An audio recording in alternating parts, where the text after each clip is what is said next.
Olá, meu querido, tudo bem? Tudo em paz? Graças a Deus. Eu tenho uma pergunta aqui para fazer. Essa pergunta, ela vale para mim também, não é?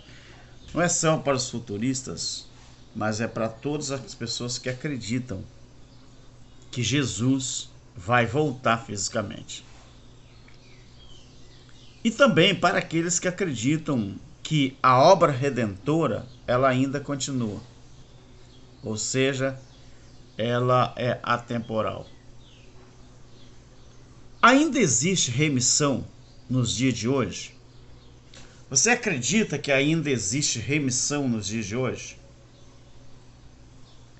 Lembrando que, do jeito que está aqui na Bíblia, a palavra remissão na Bíblia é o ato de readquirir mediante pagamento algo que já se havia antes. Se a palavra remissão na Bíblia é o ato de readquirir mediante pagamento aquilo que eu já tinha antes ou possuído antes, então deixa eu fazer uma pergunta. Se ainda existe remissão nos dias de hoje, onde está Jesus Cristo, aquele que morreu na cruz? Onde ele está? E onde está a transgressão da lei que os judeus todo dia transgride? Para haver remissão nos dias de hoje, é preciso haver um remidor. E para haver um remidor, é preciso a lei de Moisés estar de pé para alguém transgredir ela. Você concorda comigo? Se você acredita que ainda existe remissão, então você tem que concordar que o que foi feito na cruz não valeu de nada, foi inútil, não é? Agora preste atenção num detalhe. Efésios, no capítulo 1, o versículo 7, o que significa isso aqui então?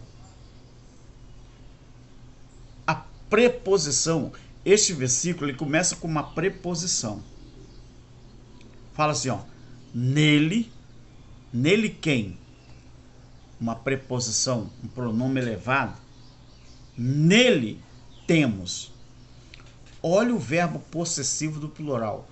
Quem escreveu Efésios? Pelo menos foi dado a Paulo, não é? A origem do livro de Efésios.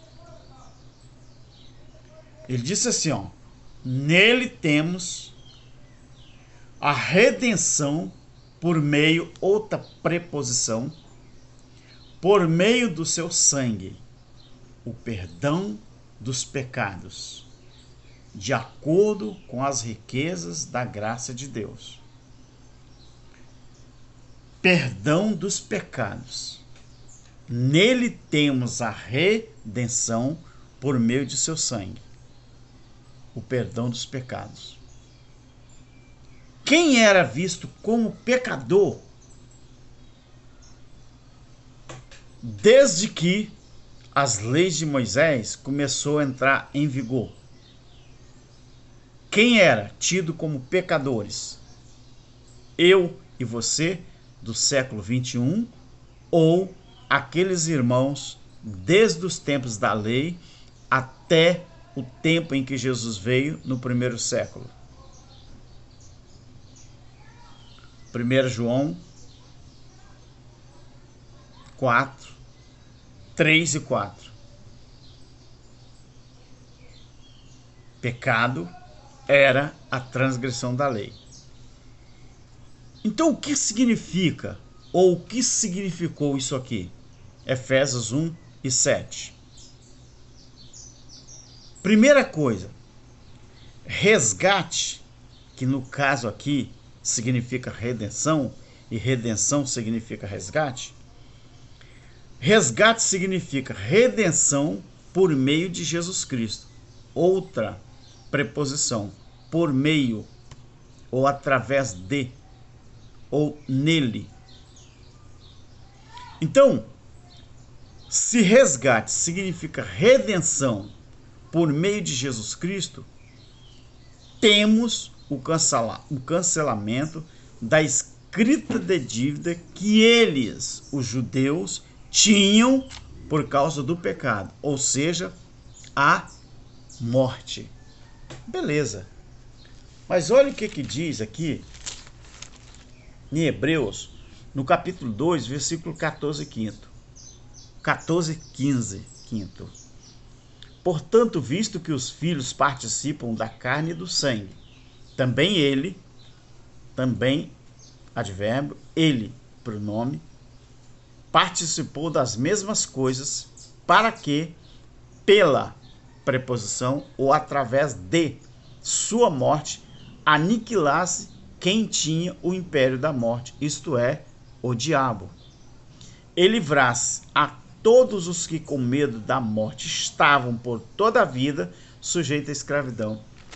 Queridos, se o templo em Jerusalém, preste atenção no que eu vou te dizer, se o templo em Jerusalém não tivesse caído no ano 70, se Jesus não tivesse morrido na cruz do Calvário, você sabia que os judeus ainda hoje viviam com medo da morte?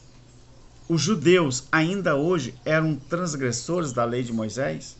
Se o templo continuasse de pé, você sabia que até hoje nenhuma entidade de direitos humanos ou direitos dos animais poderia talvez interferir na Constituição judaica no que diz respeito ao sacrifício? Você sabia disso? Então, eu vou te dizer uma coisa aqui. Se ainda existe remissão nos dias de hoje, isso aqui também é válido, ó. Hebreus 9, 26. De outra forma, seria necessário ele padecer muitas vezes desde a fundação do mundo. Mas agora, preste atenção que o escritor de Hebreus, como eu acredito que foi Apolo, ele fala assim, mas agora, olha o tempo verbal que ele usa, o tempo presente, mas agora, na consumação do século. Em que, queridos? Mas agora, na consumação dos séculos. Qual foi uma das palavras? Jesus disse 7 palavras ali na cruz. Qual foi uma das palavras de Jesus na cruz? Está consumado. Está feito. O que estava feito e o que estava consumado? Os séculos estavam consumados. E o que estava feito? O sacrifício de Cristo, de Jesus ali na cruz. Está feito, está consumado. Tetelestai. Então ele fala assim, mas agora, na consumação dos séculos, uma vez por todas, se manifestou para aniquilar o pecado pelo sacrifício ou através do sacrifício de si mesmo. Meus irmãos, se você acha que uma criança, quando nasce, ainda hoje, depois da cruz, depois do juízo, depois do sacrifício de Cristo, ainda nasce, quando ele fica adulto, ele ainda continua sendo pecador, você não conhece o estatuto, não é, dos países. Essa remissão de pecado foi para os judeus, porque os judeus é que eram pecadores. E o que seria uma pessoa configurar pecador? Era só transgredir a lei de Moisés. Era conhecido como transgressor. Porque pecado era um nome que foi dado a quem transgredia a lei de Moisés. Então, pecadores era a mesma coisa que transgressores da lei. Aí o crente, mesmo 2000 anos depois da cruz, que não conhece, eu tenho uma preocupação imensa, não conhece com relação a isso, aí fica falando o quê? Fica falando que Jesus Cristo é o nosso Salvador. Ele é ou foi o Salvador dos judeus? Queridos, se você acredita que ainda existe remissão de pecado, por que você não volta ao passado então?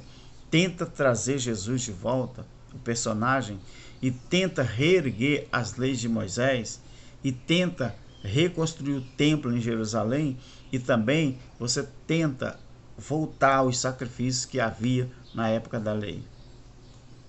Quem está tentando fazer isso é o bispo, você sabe?